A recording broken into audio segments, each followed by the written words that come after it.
بسم الله الرحمن الرحيم. الرحمن علم القرآن، خلق الإنسان علمه البيان. الشمس والقمر بحسبان، والنجم والشجر يسجدان. والسماء رفعها ووضع الميزان، ألا تطغوا في الميزان وأقيموا الوزن بالقسط ولا تخسروا الميزان.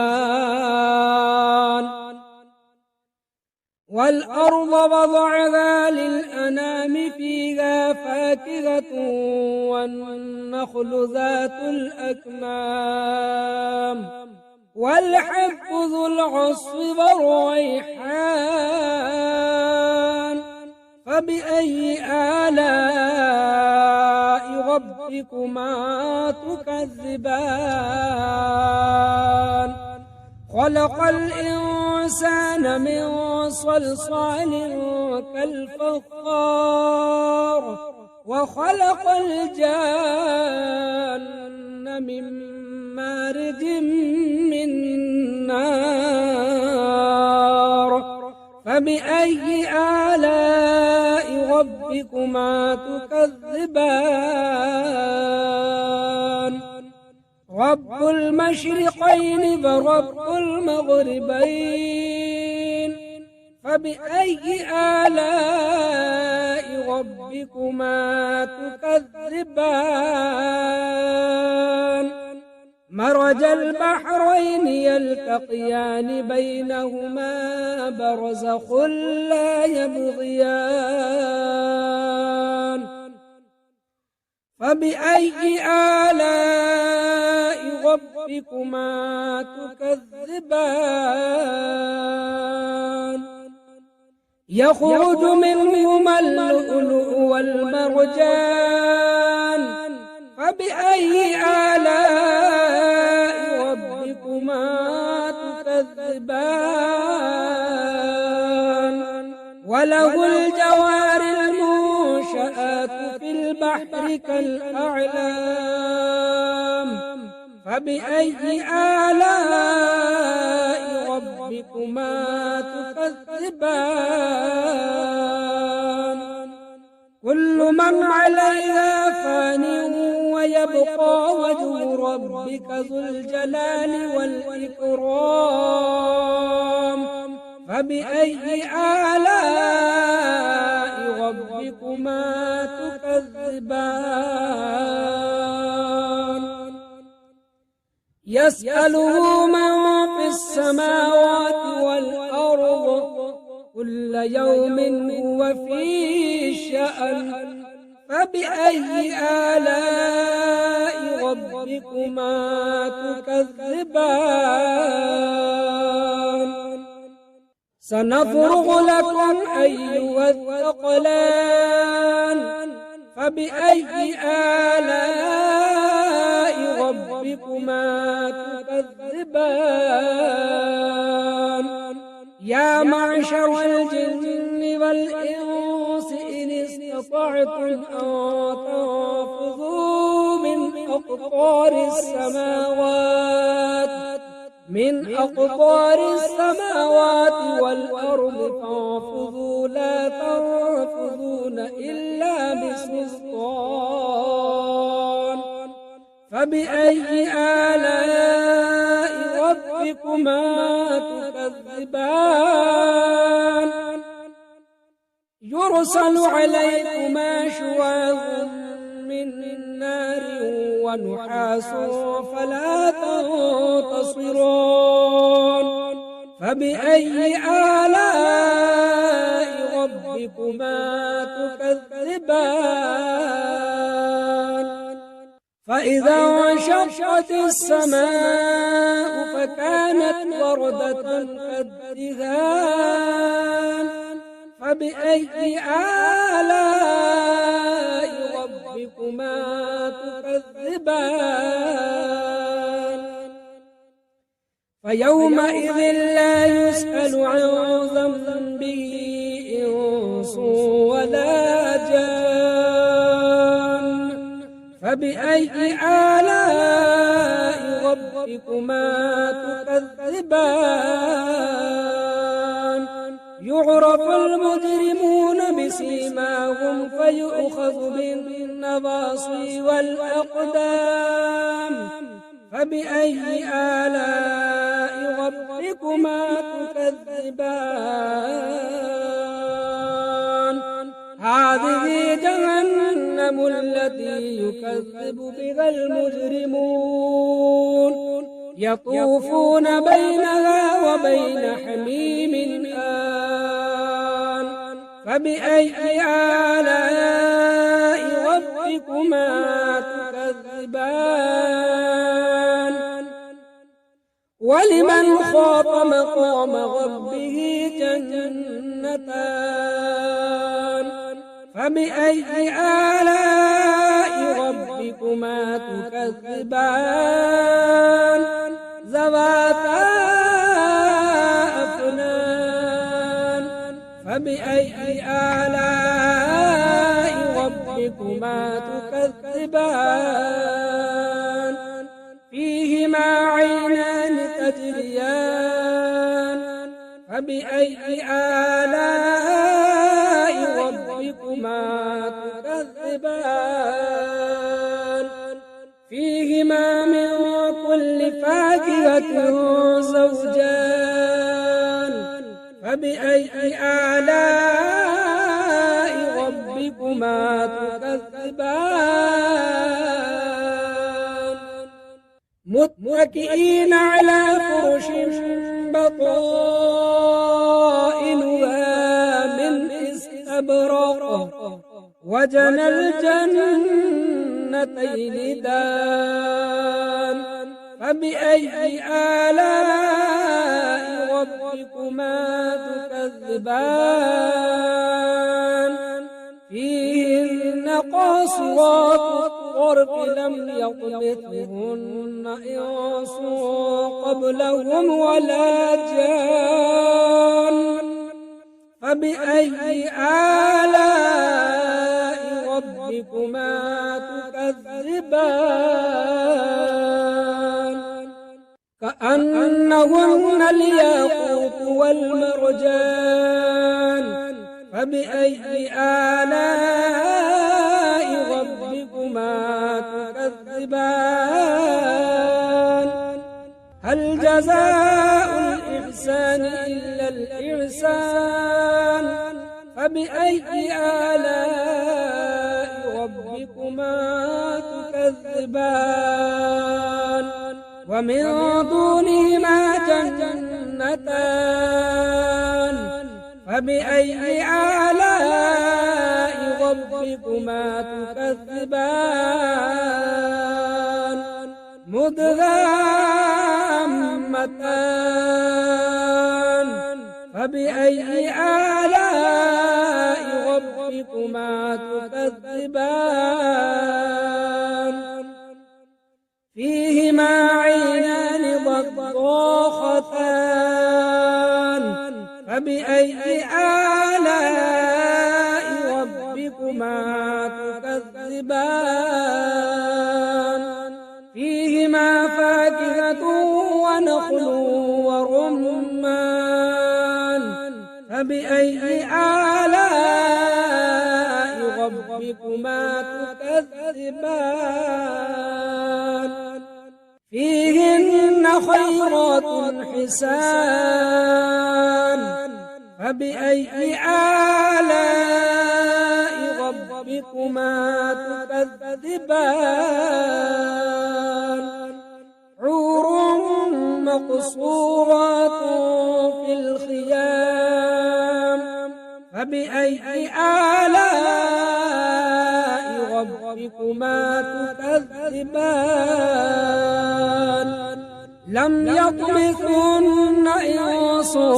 قبلهم ولا جان فبأي آلاء ربكما تكذبان متكئين على رفرف خضر وعبقري حسان فبأي آلاء ربكما تكذبان تبارك اسم ربك ذي الجلال والإكرام أعوذ بالله من الشيطان الرجيم بسم الله الرحمن الرحيم ياسين والقرآن الحكيم إنك لمن المرسلين على صراط مستقيم تنزيل العزيز الرحيم لتنذر قوما ما أنذر آباؤهم فهم غافلون لقد حق القول على أكثرهم فهم لا يؤمنون إنا جعلنا في أعناقهم أغلالا فهي إلى الأذقان فهم مقمحون وجعلنا من بين أيديهم سدا ومن خلفهم سدا فأغشيناهم فهم لا يبصرون وسواء عليهم أأنذرتهم أم لم تنذرهم لا يؤمنون إنما تنذر من اتبع الذكر فخشي الرحمن بالغيب فبشره بمغفرة وأجر كريم إنا نحن نحيي الموتى ونكتب ما قدموا وآثارهم وكل شيء أحصيناه في إمام مبين واضرب لهم مثلا أصحاب القرية إذ جاءها المرسلون إذ أرسلنا إليهم اثنين فكذبوهما فعززنا بثالث فقالوا إنا إليكم مرسلون قالوا ما أنتم إلا بشر مثلنا وما أنزل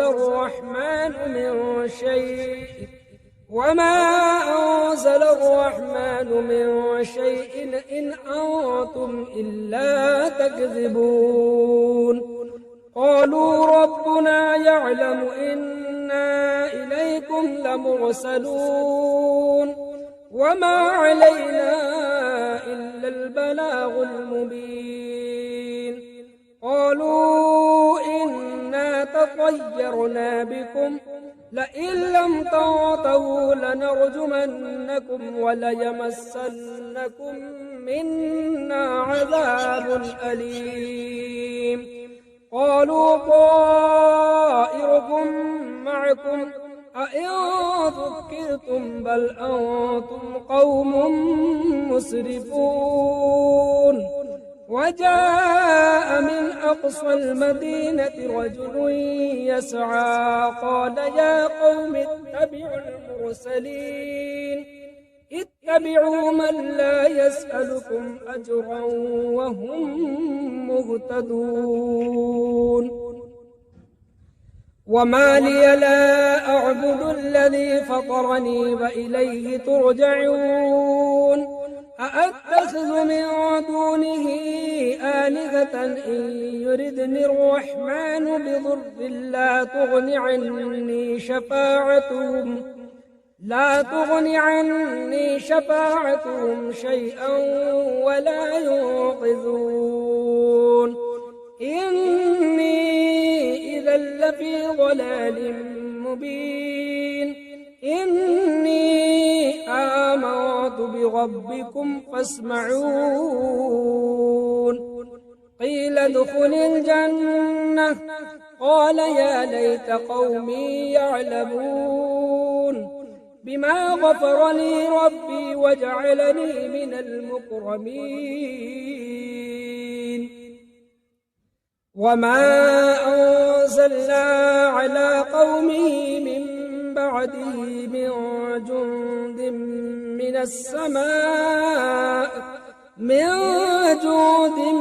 من السماء وما كنا منزلين إن كانت إلا صيحة واحدة فإذا هم خامدون يا حسرة على العباد ما يأتيهم من رسول إلا كانوا به يستهزئون ألم يروا كم أهلكنا قبلهم من القرون أنهم إليهم لا يرجعون وإن كل لما جميع لدينا محضرون وآية لهم الأرض الميتة أحييناها فأخرجنا منها حبا فمنه يأكلون وجعلنا فيها جنات من نخيل وأعناب وفجرنا فيها من العيون ليأكلوا من ثمره وما عملته أيديهم أفلا يشكرون سبحان الذي خلق الأزواج كلها مما تنبت الأرض ومن أنفسهم ومما لا يعلمون وآية لهم الليل نسلخ منه النهار فإذا هم مظلمون والشمس تجري لمستقر لها ذلك تقدير العزيز العليم والقمر قدرناه منازل حتى عاد كالعرجون القديم لا الشمس ينبغي لها أن تدرك القمر ولا الليل سابق النهار وكل في فلك يسبحون وآية لهم أنا حملنا ذريتهم في الفلك المشحون وخلقنا لهم من مثله ما يركبون وإن نشأ نغرقهم فلا صريخ لهم ولا هم ينقذون إلا رحمة منا ومتاعا إلى حين وإذا قيل لهم اتقوا ما بين أيديكم وما خلفكم لعلكم ترحمون وما تأتيهم من آية من آيات ربهم إلا كانوا عنها معرضين وإذا قيل لهم أنفقوا مما رزقكم الله قال الذين كفروا للذين آمنوا أنطعم من لو يشاء الله أطعمه إن أنتم إلا في ضلال مبين ويقولون متى هذا الوعد إن كنتم صادقين ما ينظرون إلا صيحة واحدة تأخذهم وهم يخصمون فلا يستطيعون توصية ولا إلى أهلهم يرجعون ونفخ في الصور فإذا هم من الأجداث إلى ربهم ينسلون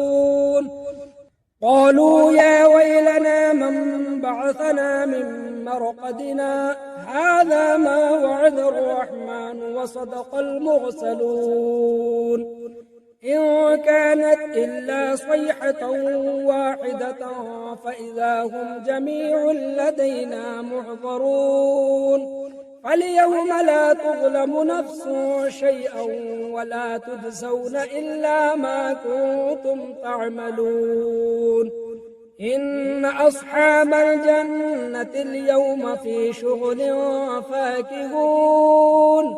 هم وأزواجهم في ظلال على الأرائك متكئون لهم فيها فاكهة ولهم ما يدعون سلام قولا من رب رحيم وامتازوا اليوم أيها المجرمون ألم أعهد إليكم يا بني آدم ألا تعبدوا الشيطان إنه لكم عدو مبين وأن اعبدوني هذا صراط مستقيم ولقد أضل منكم جبلا كثيرا أفلم تكونوا تعقلون هذه جهنم التي كنتم توعدون اصلوها اليوم بما كنتم تكفرون اليوم نختم على أفواههم وتكلمنا أيديهم وتشهد أرجلهم بما كانوا يكسبون ولو نشاء لطمسنا على أعينهم فاستبقوا الصراط فأنى يبصرون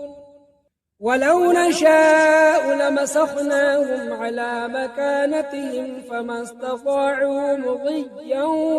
ولا يرجعون ومن نعمره ننكس في الخلق أفلا يعقلون وما علمناه الشعر وما ينبغي له إن هو إلا ذكر وقرآن مبين لينذر من كان حيا ويحق القول على الكافرين أولم يروا أنا خلقنا لهم مما عملت أيدينا أنعاما فهم لها مالكون وذللناها لهم فمنها ركوبهم ومنها يأكلون ولهم فيها منافع ومشارب أفلا يشكرون واتخذوا من دون الله آلهة لعلهم ينصرون لا يستطيعون نصرهم وهم لهم جند محضرون فلا يحزنك قولهم إنا نعلم ما يسرون وما يعلنون أولم ير الإنسان أنا خلقناه من نطفة فإذا هو خصيم مبين وضرب لنا مثلا ونسي خلقه قال من يحيي العظام فهي رميم قل يحييها الذي أنشأها أول مرة وهو بكل خلق عليم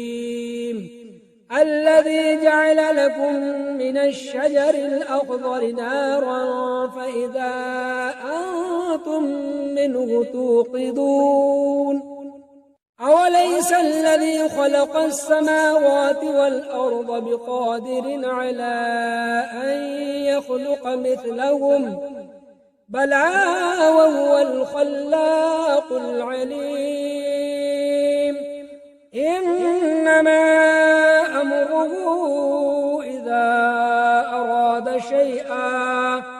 إذا أراد شيئا أن يقول له كن فيكون فسبحان الذي بيده ملكوت كل شيء وإليه ترجعون